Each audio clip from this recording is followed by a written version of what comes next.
Guys, pinuhin niyo muna po tayo. Bubuli po. Bigla pong binago. Ginawang bewang, masyado daw po mahirap ang bubuli. Yan po, start na po tayo sa pagtatanong. Nagtatanong na po siya.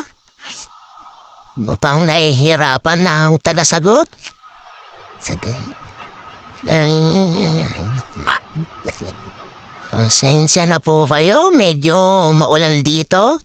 Kung naririnig niyo mga patak na ulan sa bubong, umu-okay po ang sumasagot. Ano yan? Thumbs up? Ayan na.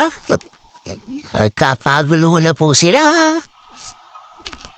Ano kayang mangyayari? Bewang po. Ayan na po. Ayan na po, nagtatalo na po sila. Ayan na. Malapit na kayang masagot. Medyo nahihirapan ang nagtatanong. Parang nagagalit na yata. At yan na po. Ayan na po. Tagumpay ang pinaghirapan.